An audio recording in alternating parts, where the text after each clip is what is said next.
전 앞으로 2차 전지 주식을 최소 3년간은 쳐다보지 않는 게 좋다고 생각합니다. 굳이 배터리 투자하겠다면 이거에 하시라는 거예요. 망하진 않을 테니까 최소한.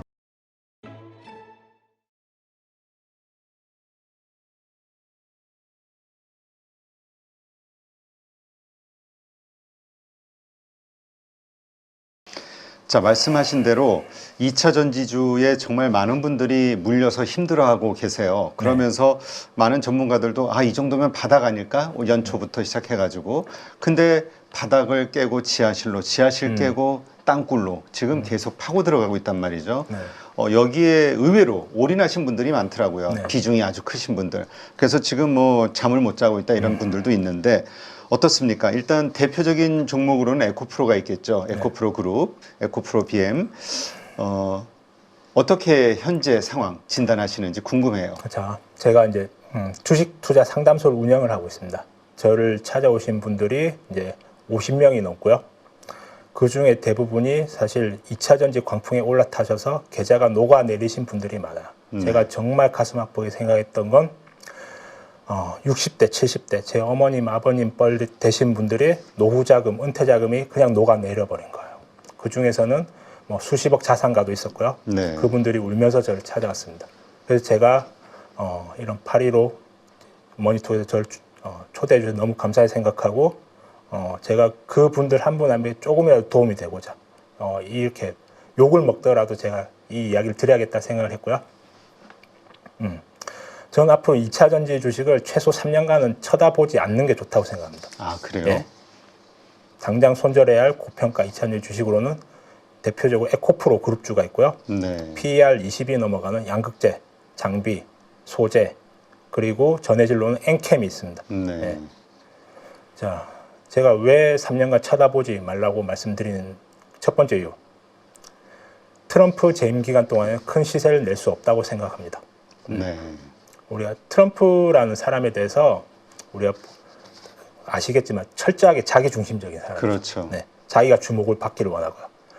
뭐든지 좀 잘못된 일이 있으면 다 바이든 탓이라고 하잖아요. 지금 그렇죠. 주가 빠진 것도 바이든 탓이고, 맞아요. 지금 경제가 안 좋은 것도 바이든 탓이고, 그렇죠? 그럼 이 트럼프가 볼 때 이 IRA 정책이 어떻게 보일까요? 과연? IRA 정책이 잘 되면 누구 공으로 돌아가죠? 바이든 쪽으로 가겠죠. 트럼프 같은 자기중심적인 사람은 절대 그런 상황을 용납하지 않을 겁니다. 그래서 트럼프가 하고자 하는 쪽으로 대중의 관심을 집중시킬 겁니다. 거기 예산도 편성할 거고요. 그래서 했던 게 일단 가장 뼈아픈 게 환경 규제를 철폐한 거죠. 거기에 큰 의미가 있는 겁니다, 사실. 자, 그리고 두 번째. 저는 이게 가장 큰 문제라고 생각하고요. 일론 머스크는 배터리와 전기차를 팔아서 마진을 남길 생각이 없을 거라고 저는 개인적으로 생각하고 있습니다. 이유는요? 그 이유는 자, 하드웨어가 최대한 싸게 팔아서 많이 깔려야지. 자, 6월 달이 되면 뭐가 나온다고 하죠? FSD. 자율주행. 자율주행이. 그거를 이제 출시를 한다고, 상용화를 한다고 하잖아요. 자, 소프트웨어라는 건 개발할 때 비용이 많이 들죠. 개발하고 나서는 아주 유지비 그리고 개발 관련 인력 일부만 남기고 그 수익의 거의 90% 정도를 순수 마진으로 남길 수 있는 사업이 바로 소프트웨어죠. 예를 들면 이제 노트북을 볼게요. 이 노트북이 100만 원이든 300만 원이든 500만 원이든 그건 중요하지 않습니다. 이 노트북을 운영하는 프로그램은 윈도우죠. 그걸 마이크로소프트가 독점하잖아요. 그래서 큰 성공을 이룰 수 있었죠. 그럼 일론 머스크가 볼 때는 과연 어떻게 지금 상황을 판단할까요? FSD가 이제 나오는데 FSD를 최대한 많이 깔고 싶을 거 아니에요. 그렇죠. 이게 1,300만 원 정도에 판매를 하는데 그러려면 어떻게 돼야 되죠? 배터리와 전기차를 최대한 싸게 팔아야 되죠. 그래서 FSD로 번 돈을 그대로 생산 설비에 아마 투자를 할 것 같아요. 여기서 계속해서 생산 단가를 낮추려고 노력을 할 겁니다. 그럼 이 테슬라와 경쟁을 해야 되는 우리나라 기업들의 마진은 절대 높게 받을 수가 없겠죠. 그래서 2차 전지 전체 그 소재부터 시작해서 관련 가격들은 가격이 따로 떨어질 것이고 마진폭도 따라서 떨어질 수밖에 없다. 이렇게 보시는 거군요. 거의 대부분이 5분의 1 토막, 6분의 1 토막이 났지만 전 아직도 여기서 좀 심각하게 많이 하락할 거라고 판단을 하고 있습니다. 네, 그렇군요. 자, 세 번째 이유는 네. 야, 이렇게 해서 자율주행 시대가 열리게 된다면 선진국을 중심으로 저는 자동차 판매 대수가 서서히 떨어질 확률이 높다고 생각하고 있습니다. 혹시 대표님께서는 자동차를 지금 운행을 일주일에 한 몇 시간 정도 하시나요? 저는 차가 없어요. 차가 없어요. 아, 현명하시네요. 그렇죠. 네. 많은 분들이 아마 서울에 거주하시는 많은 분들이 그 고민을 할 거예요. 수천만 원짜리 자동차를 샀지만 이제 거의 끌고 나가면 출퇴근 시간 걸리면 한 두세 시간 그냥 기본이잖아요. 그렇죠. 그러니까 대중교통을 이용하는 게 현명한 거죠. 그렇죠? 상대적으로 경제적이고. 대부분의 서울에 거주하시는 분들이 수천만 원짜리 자동차 사서 아마 주차장에 대부분의 시간이 놓여져 있을 거예요. 그 차는. 그럼 수천만 원에 너무 아깝죠. 이게 일주일에 별 몇 시간 운행도 안 그렇죠. 하고 거기다 보험료도 들어가야 되죠. 거기다가 때가 되면 부품도 갈아줘야 되고. 근데 만약에 택시 가격이 택시 이용 요금이 만약에 3분의 1 가격으로 떨어지게 된다면 어떤 일이 발생할까요? 대표님 같은 분들이 제가 볼 때 굉장히 많이 늘어날 거라고 생각해요. 그렇죠. 이제 경제적인 이유로도 차를 가지고 있을 이유가 없어지니까. 그렇죠. 그래서 저는 선진국을 중심으로 자동차 판매에 대해서는 떨어질 거다라고 제 개인적으로 생각하고 있습니다. 즉, 그 배터리의 본질은 무엇인가요? 배터리의 본질은 전기를 담는 그릇이죠. 즉, 자, 이 물병에서 이 물이 차 있기 때문에 이 물병엔 가치가 있는 것이죠. 네. 그렇죠. 만약에 이 물이 없으면 이 물통은 그냥 쓰레기 더미일 뿐입니다. 쓰레기뿐이고. 현재는 전기가 부족한 시대입니다. 며칠 전에도 스페인에서 대규모 정전 사태가 일어났었죠. 거의 사회가 국가가 거의 이틀간 마비가 됐었습니다. 현재 그릇은 과잉 공급 상황이고 에코프로는 캐나다와 포항에서 공사를 지원하겠다고 발표를 했습니다. 네. 즉 과잉 공급 상황이라는 거죠. 거기다가 과잉 경쟁. 우리나라 충주에 양극재 기업 재새능원이라는 회사가 있습니다. 이름만 보셔도 아시겠지만 중국 자본입니다. 네. 여기 부사장은 삼성 SDI, LNF 출신입니다. 즉 자본이 있으면 얼마든지 뛰어들 수 있는 사업이라는 거죠. 네. 과잉 경쟁 때문에 마진율이 절대 높을 수 없고요. 현재 캐전 구간을 지나면서 SK, LG 그리고 삼성에서는 최대한 양극재를 싸게 받으려고 할 겁니다. 네. 그렇게 계속해서 경쟁을 시킬 거고요. 그렇기 때문에 절대 마진을 높게 받을 수 없는 상황에 지금 놓여져 있는 겁니다. 네, 그렇군요. 네. 자, 많은 분들이 그래도 혹시 리튬 가격이 좀 반등을 하면 지금 많이 폭락해 있는 상황이잖아요. 네. 그러면 좀 달라지지 않을까? 좋아지지 않을까? 이 신호로 리튬 가격을 보시는 분들이 많아요. 어떻게 보세요? 지금 어느 정도 바닥권이라는 의견들도 있는데 그 얘기는 더 이상 많이 빠진 거는 오케이, 인정. 근데 더 빠질까에 대해서는 이게 좀 바닥 아닐까? 이렇게 생각하시는 분들이 있거든요. 그러면 올라오는 걸 확인하고 사면 되죠. 그렇죠. 희망 고문할 필요가 없다는 거예요. 확인하고. 그렇죠. 네. 왜 반등한 시점을 누가 알 수 있습니까? 네. 근데 막 수많은 전문가들이 거의 작년부터 나서 리튬 가격 반등할 거라고 이미 거의 2년 가까운 시간이 지나갔지 않습니까? 네. 이미 반등한 걸 확인하고 들어가도 전 늦지 않다고 판단해요. 그리고 설사 반등을 하더라도 현재 우리나라 배터리 양극재 기업들이 받고 있는 밸류에이션 너무 터무니없이 비싸다는 겁니다. 네. 이미 많이 비싸다. 네. 근데 FSD 소프트웨어 판매 때문에 그러니까 그 이익은 좀 줄어들더라도 Q가 이 대수가 좀 증가하지 않겠냐라는 기대감들은 또 있잖아요. 말씀하신 대로 그 개인들의 어떤 수요는 좀 줄어든다 하더라도 이 뭐라 그러죠? 이 전체적인 파이가 네, 전체적인 파이는 계속해서 커지지 않겠냐. 무인주행으로 해가지고. 자, 제가 커피 사업의 비유를 들어서 네. 말씀드려볼게요. 대표님 커피 좋아하세요? 그렇게 좋아하진 않아요. 우리가 15년 전으로 한번 돌아가 볼게요. 네. 15년 전에 비해서 커피 시장이 어마어마하게 커진 건 맞죠? 그건 맞죠? 엄청 커졌죠. 대중들이 막 부담 없이 즐기잖아요, 커피를. 네. 근데 커피 시장이 커진 건 우리는 지금 알고 있어요. 근데 뭐가 잘 된지는 모르는 상황에서 우리가 15년 전 돌아갔다고 생각해 볼게요. 대표님이 카페벤에 투자했어요. 그럼 어떻게 될까요? 시장은 커졌잖아요. 그렇죠? 망했죠. 망했죠. 이 커피 시장은 정확하게 양극화가 됐죠. 네. 프리미엄 카페 시장은 스타벅스가 먹었고요. 저가 시장은 메가커피가 먹었습니다. 과연 우리나라 기업들의 위치는 어딘가요? 만약에 스타벅스가 될 기업을 찾으셨다 하면 투자하세요. 근데 제가 볼 때 메가커피는 지금 중국한테 이미 어쩔 수 없는 상황인 것 같아요. 중국한테 넘어간 것 같아요. 그 이유는 우리나라의 에너지 정책도 에너지 정책이 실패했기 때문에 그 원인 중에 주요 원인 중에 하나라고 저는 생각하고 있습니다. 네, 알겠습니다. 그래서 2차 전지에 대해서는 전체 섹터 밸류 체인을 다 부정적으로 보신다. 좀 상당한 시간이 걸릴 것이다. 이렇게 그러니까, 보신다. 이렇게 이해하면 되겠군요.